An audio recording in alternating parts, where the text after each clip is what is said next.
Okay,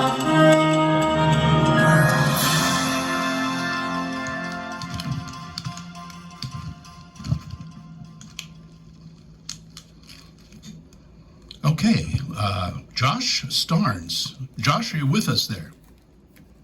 I am here. Can you hear me? Yes.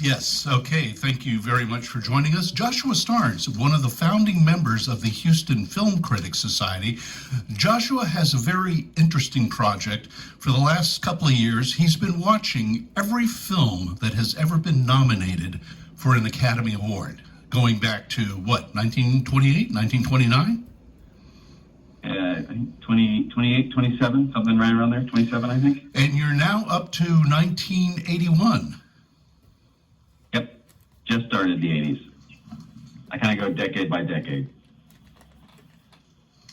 So let's talk about the last couple of years. Obviously, you went through 1979, 1980. We're into 81. Just to briefly review some of the films, like in 1979, the big film was, the big winner was Kramer versus Kramer. You had the Best Picture, Best Director, Best Actor, Best Supporting Actress. Yep. What do you think of that film? I mean, I think it's a film. There has become like a real cliche of the Oscar-winning film that has to do specific things. It has to be a specific kind of drama with specific kind of acting, specific kind of filmmaking. Some of that's been in the modern style, and some of that's been built out by the films that have won. I'm more amazed by the fact that I like Kramer versus Kramer. Kramer versus Kramer is a good film. Hoffman and Meryl Streep are great in it. Were there better films that year? There probably were. I'm more amazed by the fact that it was the highest grossing movie of its year also and won Best Picture. It was the kind of thing that could still happen in the 70s and 80s that can't really happen now. Among the nominees for that year,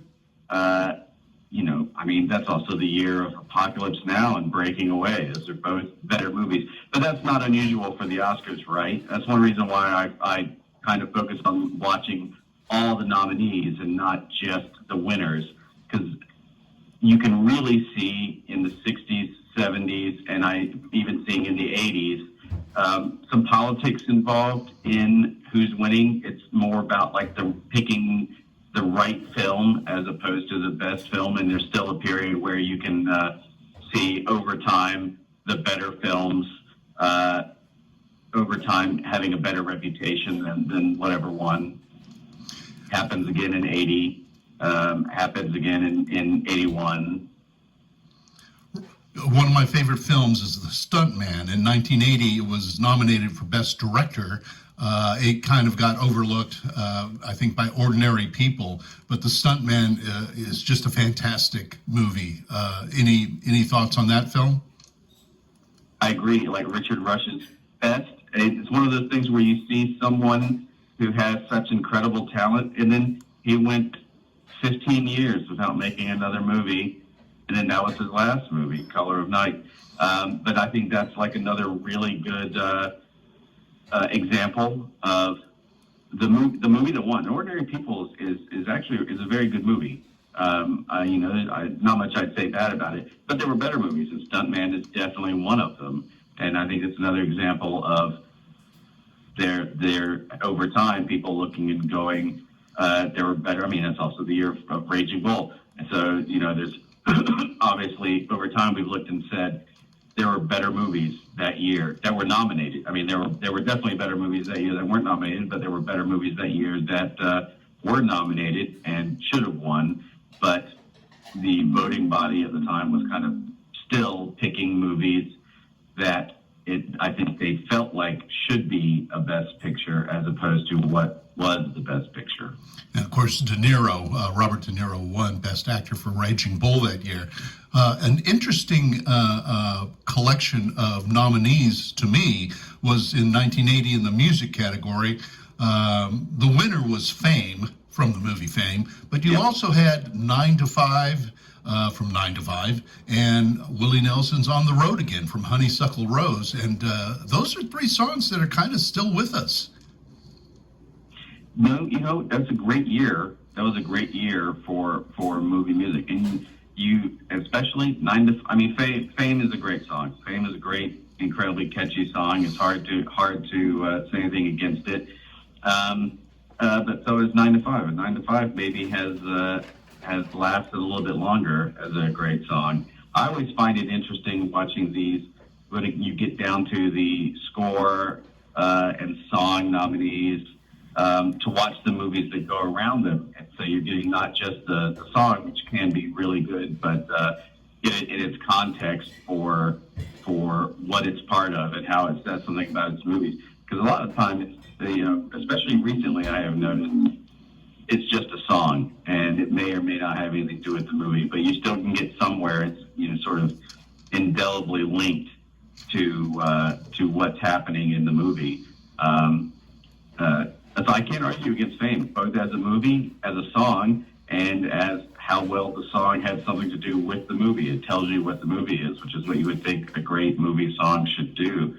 And this is all happening, just before a big change in how they do the music categories, because in a couple of years, Purple Rain will come out and win, and then they're going to change all the categories. And some categories, like adapted score that had been around for 20 years, 30 years by that point, is going to go away, and they're going to change some of the rules for songs and score. So some of these you wouldn't see nominated again in the future. In your quest to find the films, what is the most difficult thing you've found? I mean, obviously, maybe not so much in contemporary times, but as you get back into the 60s, 50s, 40s, 30s, how hard is it to find some of the nominees? It depends on the category. Finding documentaries is really hard. Finding shorts is really hard. Some of these have been preserved, some of them have been not. And the further you go back, if you go back far enough, everything's hard to find because of the great Fox Vault fire. There are in the 30s, there are things that just don't exist anymore. There are two Best Picture nominees, The White Parade and The Patriot, that are gone. There are like pieces of them you can see in the UCLA archive if you go there in person.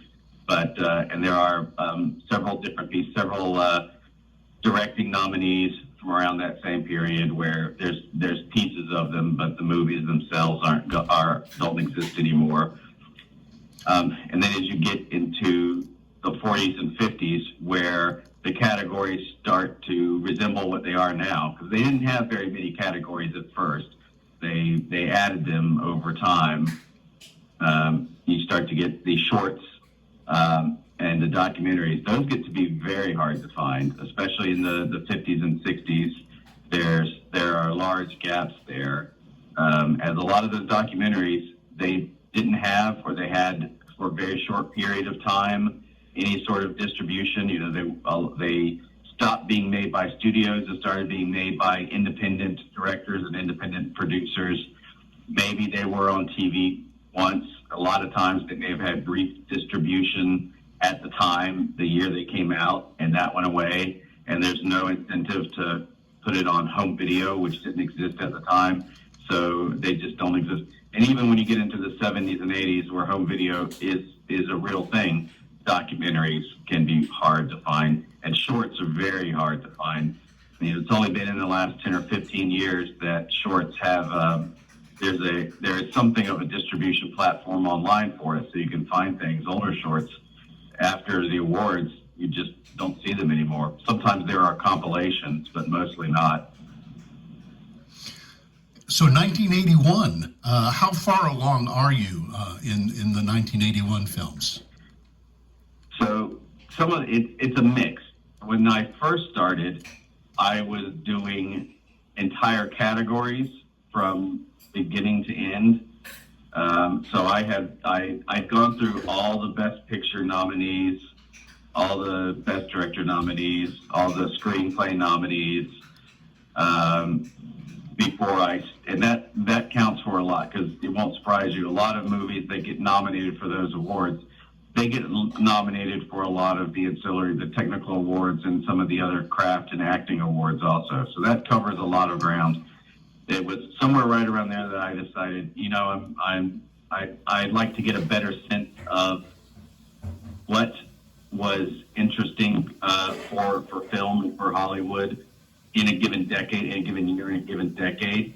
So that's when I started doing it sort of decade by decade and year by year, and watching everything for a given year and seeing how taste transformed. So I have seen I've seen like all the Best Picture nominees. I've seen a lot of what's been nominated for 81. I still have a few supporting actor and then several craft awards that I'm working my way through, mainly in the supporting actor category, where there's I've never seen.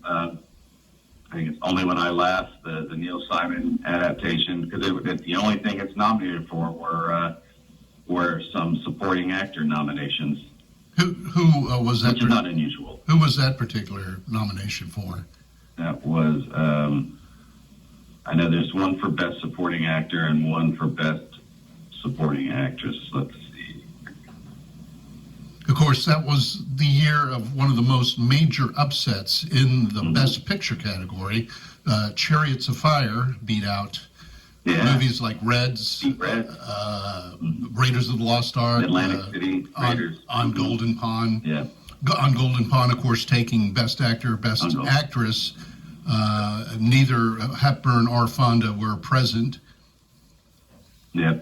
One of the cinematography nominees it's the only nomination it got was Excalibur, which I think is a film that you can go back to the well on that one. That's just a great film.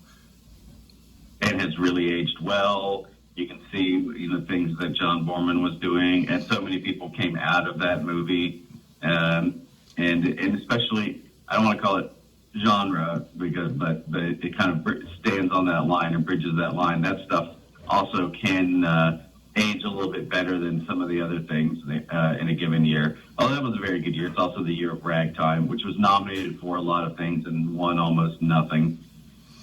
Raiders of the Lost Ark, one of its technical awards was Best Sound Effects Editing, and that was a special achievement award, but it has since become a regular award. Yeah, they basically created it for a lot of what was happening with those action movies and adventure movies of the 80s, and especially as a lot of what was coming out of what became Skywalker sound was becoming more and more complex. They started to have to, there was a single category for best sound, and it became clear that there were lots and lots of things going on that were complex, and they needed to break it apart. And the Oscars are like that. They're always changing. They're always mutating. Categories come and go. You can kind of see, especially in the crafts over time, what is getting pushed for and how things are changing, and why people are changing it. So, up to the present day, where they added the best animated film category, in part because they had a lot of animated films starting to get nominated for Best Picture. They wanted to recognize them without necessarily having them compete in Best Picture all the time. You had the number of Best Picture nominees radically increased to 10, which it hadn't been for 70 years, and which has changed radically, like what can and does win relative to these days of the early 80s. I suspect like the winners, if they were doing the voting amongst 9 nominees the way they do now in 80 and 81, we would have had a different winner. I don't know if Kramer versus Kramer or Chariots would have won. It was also the first year for the makeup category, and the winner, there were only 2 nominees, American Werewolf in London, which is very much still a relevant film, and the movie Heartbeeps. Have you gotten to Heartbeeps yet?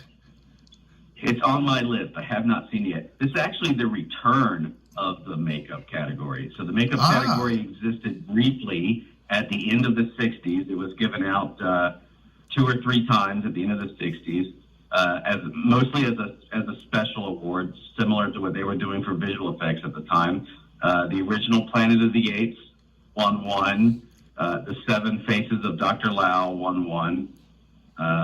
I think that there may be one more that I can't think of off the top of my head. And then like a lot of awards, it went away. It went away for a long time. And then as it got more complex and was being used more and more, and there was a lot of pressure from the crafts, like we should be recognized, it got added as a category. And like a lot of categories when they get added, you might only have a couple of them. Now it's, we see regularly, we'll see 4 or 5 nominees in a given year. But like you're saying, this first year, we had 2. You had American Werewolf in London, which everyone knows, and Heartbeats, which I'm excited to see. I feel like I saw it when I was very young because I have vague memories of it, but I'm going to go back and watch it. I haven't gotten to it yet. I have never seen that one. Just for that. And of course, Andy Kaufman, Bernadette Peters. Yep. I need to dig that one out for sure. We've been talking. I feel like I definitely saw it on HBO at some point, but I have vague memories of it. But I love that's like those finds are the best part of it when it's something like that that's kind of disappeared, but it got nominated for an Oscar once, and now you can go back and find it again. And we've been talking to Joshua Starnes. Josh, let our audience know where they can read your film reviews or film articles or any other of your projects that you're trying to promote. Yeah, you can read my film reviews for Vital Thrills at vitalthrills.com or at firingthecannon.net. I write for both of those. You can follow me there. And find me on Twitter at Josh Starnes Film. Thank you very much. We've been talking to Joshua Starnes, and we'll have to have you back again in a couple of months and get up to whatever year we're at, 82, 83, 84, 85. Would love to do it. Thanks so much, Josh.